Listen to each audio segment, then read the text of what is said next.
What's up, everybody? Back for another Hawkeye Starro video. In this video, we are going to talk about the fake collab in all its entirety, right? Now, as of recording this, I have not finished the collab story, but that has not stopped me from seeing and hearing and talking to people about how bad it actually is, right? Now, first things first, we got to talk about the characters because they are technically the most important part.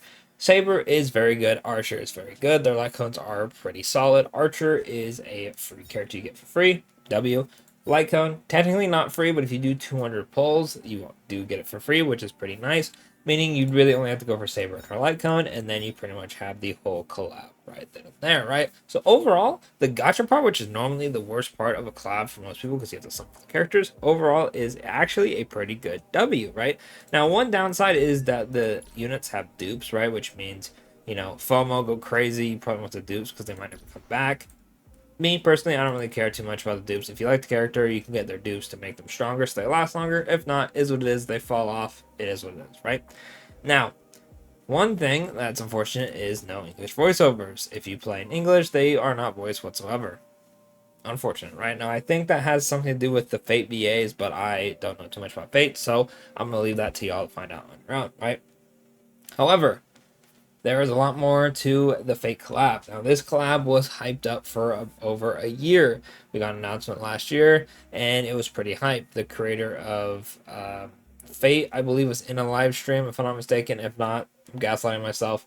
But one of the Star World devs, if not the lead dev, is a huge fan of Fate. So people were pretty hyped. Like, oh, he's a fan of Fate. He's going to do it justice. I don't think I've seen a single person give anything higher than a 6 out of 10 for this story. The story is bad, right? Now, when games collab with each other, there's normally, characters, there's an event with the characters, maybe a little story stuff, right? And we go from there, right? Now, for Fate collab, we got the characters, so 2 characters, 2 light cones, an event, and a story, right? Now, the event we'll talk about later. Let's go into the story. Now, I have not finished the story, but I've heard it is not too great, right? However, maybe there's some cool interaction with fake characters, right? This is the quality that we have got, right? First things first, the character on the left is a character in Morpheus. She's pretty much like one of the NPC villains, right? Her model's not the beautifulest, but they reused her, except for they took this stuff out of her hair, right? As a servant NPC in the fake collab, which is kind of lazy, but I mean, I get it. You're not going to make a whole new model for like a one knockoff, like 2-line character. I'll give them a little bit of slack there. Very little. I wish they used an NPC that isn't a full-on main character in the current story. But I guess, right? I'll let this one slide, right? It can't be too much worse, right? Oh, but it is. There's a flashback scene, and Saber is in Britain, except for it being Britain, we are in Phaeton's hometown from the most recent story update. Everything is the exact same buildings, same backdrops, everything is the exact same. But Saber is just like, I'm in Britain, which is very interesting. For a year-long collab, we couldn't have, like, even if it was just a small little cutscene, maybe you don't even get to move around in it and it just looked like a Fate area, that would be a bit cooler. But I mean, yikes. Like, this can pass, sure. We're using an NPC for, a one-off character you're probably not going to talk to too much, but this, a whole area, I'm in Britain, and it's just like, bro, what? Like, imagine if she's like, oh my gosh, it's the city that I grew up in for like whatever character, right? And then it's just Bellabog, like the middle of Bellabog, and like Serval is just in the corner. It says Bellabog like ice cream or something like that on it. And you're like, okay, bro, like what do we do? You can't make a small area, multi-billion-dollar company. They are probably one of the most wealthiest gaming companies around. I think a couple years ago I saw something like the top 15 most richest private companies, I believe. Don't quote me on that. I think it was a couple years ago. But yeah, they can't make it for a collab they seem to love. Apparently, they gotta reuse this. Okay, more reuse assets. Then we have this one. So no English voiceovers, but if you play on Japanese, Korean, or whatever, you'll have voices. Not in this part though. Apparently, there's a big section of the story that everyone is muted for whatever reason. you could defend them and say it's part of the story, but it's just incredibly lazy, and it just looks like it's a way to make them not pay the VAs. Like, I don't know, man. It's rough. It's rough. But it gets worse. We have Collab's hands. Now, I've seen this one go around a ton. Apparently, there's a part in the story where Venturing claps his hands, except for he just doesn't move. He just says claps hands, and that's it. Like, you could not animate your model to literally clap his hands together. Hello? Like, I know I get on Star Rail for not being expressive in cutscenes, like this cutscene right here, and it makes me mad because ZZZ, like, they have so much expressiveness and it looks so nice, but straight up could not get a venturing to clap his hands, bro. That is fucking embarrassing for a multi-million-dollar company. Like, what are we doing? Like, we're just having, like, bro, what, like, I don't know, man.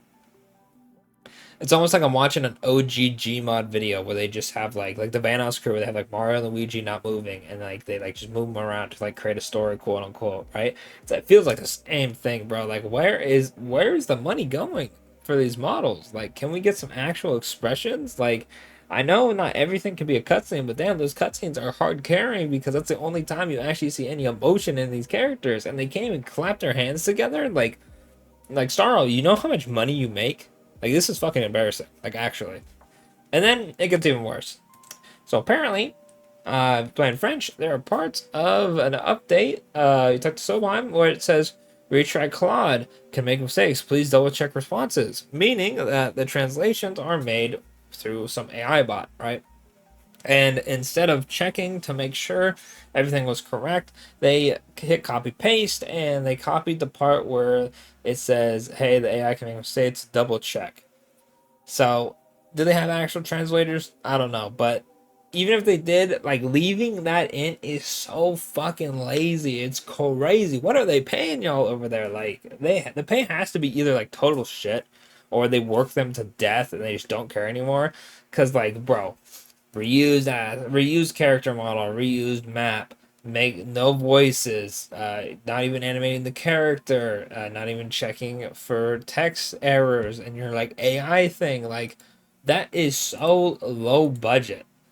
Like, was the goal for the collab to not spend as much money as possible? Like, I would think like maybe an indie dev who doesn't have a lot of time is just trying to get their game out would do stuff like that and be like, okay, that's fair, right? You know, they're trying to cut corners, but hello, this game makes so much money, and I have seen way lesser games put in so much more effort for a collab that was hyped up for the past year, for a collab that the creator said that he was a huge fan of, a collab that like nonstop glaze all up to the point. They put more effort into the Phanon story and kind of just shit all over Fate. If I was a Fate fan, I'd be so fumed right now. They absolutely did not give any respect to Fate whatsoever. At least the characters are cool though. So like, you know, oh, don't get me started on the event too. The event is cool, right? And it gives a good amount of currency, so I think it is fine as is. But it really does feel like everything is just a simulated universe knockoff where it's pick your break team, pick the break buffs. Like, it's almost all meshing together. I really wish we got more variety, as in like there's a boss that you need to put a shield on your character so it doesn't like one shot. Like, the gimmick is if you have a shield, he doesn't do any damage. Or you know, if you hit him with a certain element, it like messes up. Like, oh, you had to hit him with like an ice element here. Only fire characters hit him here, right? And then he like switches his weakness around. More like actual RPG turn-based stuff would be cool, you know. I don't think Star will ever do that, but you know, if you play like Final Fantasy, certain boss stuff, certain gimmicks, obviously there's a lot more ways to hit, and you have a more variety. But having like a mini version of it in Star would be cool. I guess we kind of have that where like Sam can't be broken, but you know what I mean. I feel like they could easily have more ideas than just here's your team. All right, pick the weapons or buffs that buff your team, and it's not really your team doing the damage. It's actually just the buffs being so absurdly broken.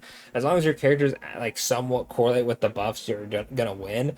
And I feel like that's just kind of just been how most of the quote unquote end game modes have been. Obviously not like MOC and whatnot, but like for like the Divergent Universe, Swarm, oh yada yada. Obviously, you can't just throw whatever and win. Well, some paths you can, right? I know abundance is like absurd with that stuff, but yeah, I don't know. I feel like they definitely could have been a little bit better with the event. I will say the event is not bad, right? But me personally, I wish they changed up some of the combat stuff in it. But it's solid enough to pass, right? I feel like the event is okay enough to pass. The characters are good. The story is an absolute abomination to mankind. They should be fucking embarrassed, right?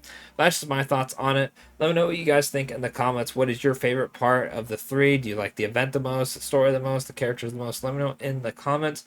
Do you think they did Fate justice? Do you think they didn't do Fate justice? Let me know. And of course, I will catch y'all in the next one. Thanks for watching.